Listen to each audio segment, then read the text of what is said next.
So in today's video, I'm going to show you the quickest way that you can get your seeds to germinate over the winter. And I'm just going to be using a few household items, which is water and a paper towel.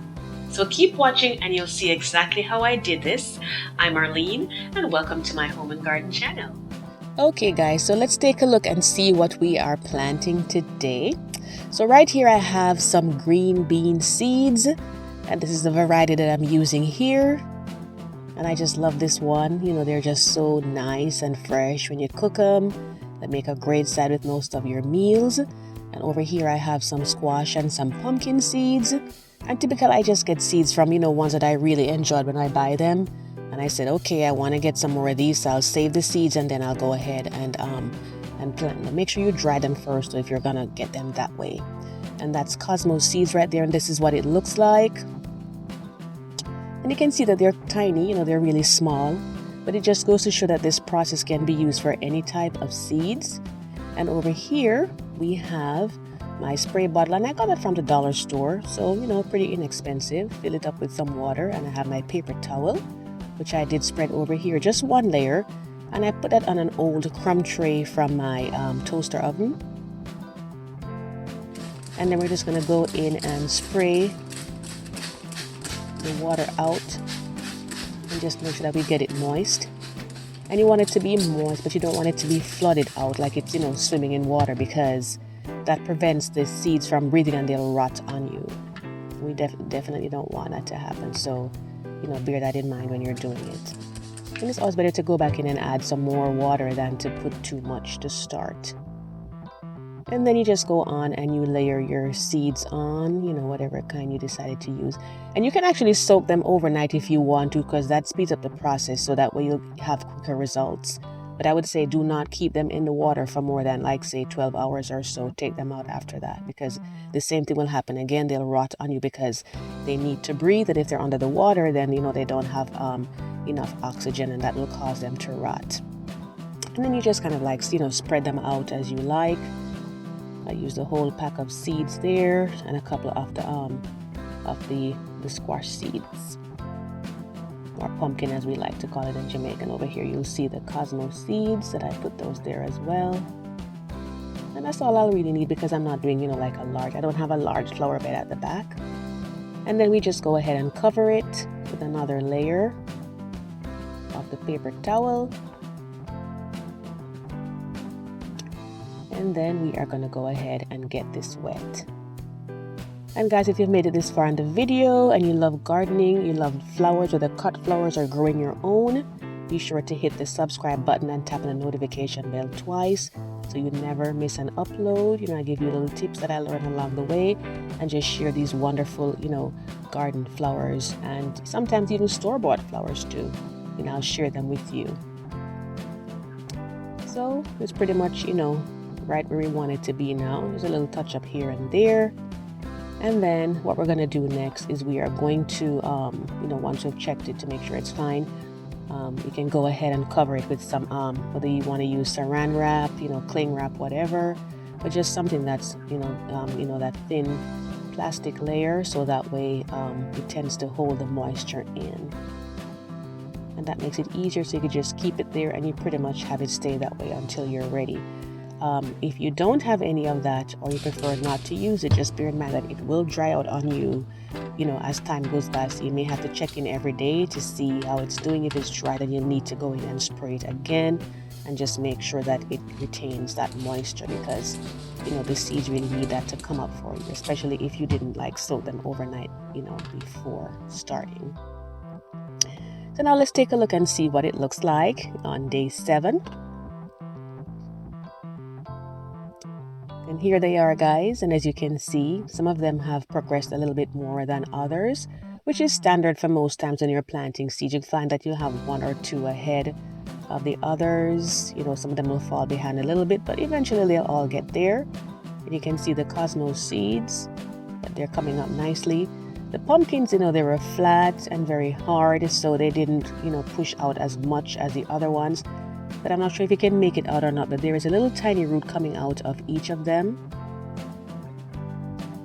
And that's pretty much all you need to get the process started. So if you like, you can go ahead and put them in containers like this little 4-inch one here, or maybe even smaller types that we have. Just make sure whatever you're using, it has a hole in the bottom. And you can place it by a sunny window. If you have a grow light that goes directly over it, that's perfect. But if not, it's still okay. You can still do it by your window. Just make sure that you are going in and rotating the pot, so that way you don't have the seedlings bolting towards the light from the window, because that makes them long and lanky, and then they're not healthy, and you don't want your plants to start out that way. So just bear that in mind depending on where you're going to store them. So I went ahead and I put mine directly into the ground because it was warm enough outside. So I figured, it's warm enough, let's just go ahead and put it out there. But if you're, in the colder months and you have a couple of weeks before it warms up, then of course you'll want to have them stay inside.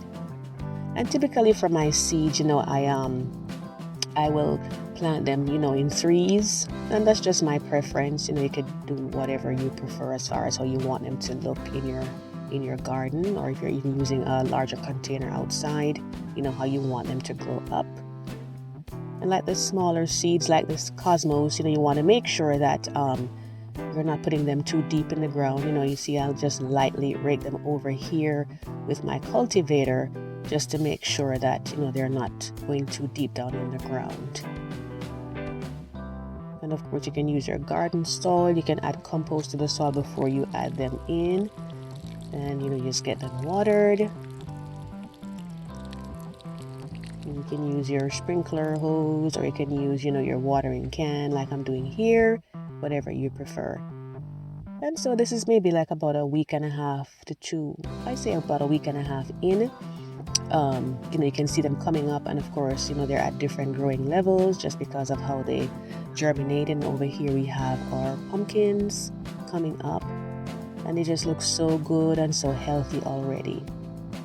I just love to just enjoy nature and just see how these little miracles just come up every time from just one little seed. And these over here, these are the cosmos. You can see the seed leaf, the plain one that's larger. And then you'll see the other ones coming up as well. And this is after a couple of weeks have passed. This is what the pumpkin is looking like over here. And they just look so healthy, And of course, they're going to be running all over the yard. I tend to push them to one side so they just, keep away off most of my lawn. And now we're looking at the beans. They're pollinating. Just look at them. Aren't they absolutely cute? Look at that. They're coming up and they are ready for, to just get bigger and bigger every day. And then over here we have the cosmos coming up, and these are looking quite healthy too. And then next to them, I planted these a little later on in the season, so they're still very tiny there. And we have some more beans coming up over here, and they just look so healthy. And then over here now, this is a tomato that I bought as a larger plant, just to go ahead and start the process. So they have some cutting here. You can see that those are coming out, and the same thing is going to happen too with my other tomatoes. And this right here is actually a little lemon tree. My sister started it exactly the same way like I did mine. And look at that, there's even little thorns coming up under there. This is maybe like about 8 months old. And she put some pansy seeds in there afterwards. But just take a look at that, guys. It just looks so, so good. So let's take a look now at the harvest season. So first we'll take a look at the mature cosmos, and this is how they're looking here. And they do a pretty good job of keeping most of the, the pests away, this type, as well as the marigold, their cousins. And also, they help with the pollination, which is what we want. They attract, like butterflies and sometimes bees and so on, and that helps to pollinate our plants. So look at the harvest right here, guys. This is what we have coming up here. Aren't these looking good? We did have a lot of rain coming though, so you'll see little splashes, of the soil on the leaves and so on, but we'll just wash those off and we'll be quite fine. So just take a look at them. And the good thing about, green beans especially is that, within 6 to 7 weeks, you'll be ready for your first harvest. And the same plant will actually give you 3 to 4 different sets of harvests. So I just love them. And I think it's a great, project for kids. If you're a teacher or, your kids, you can have them do this. and it just teaches them a lot about nature. It's not very hard for them to do. It's very easy to reap a crop from this. So I would definitely recommend that for that reason as well. So I'm going to go in and cut them off now. And these are my little clippers right here, or pruners as I call them. And it's good to have a nice clean sharp one when you're going in and doing this. And I will link them in the description box below where you can get them on Amazon. And I'm just going to go in and cut some more of them. So guys, I hope that this gave you some really great ideas to get your garden started. Don't say that you're a brown thumb. You can do it. It really doesn't take a lot. Just, do a little research, watch videos like these, and you'll be able to do it. Just make sure that, that you give them a little water every now and then. They're not dried out too much, and they'll be okay, and they'll reward you. So I do thank you so much for watching. I do hope to see you in my next video. Have a wonderful day and take care.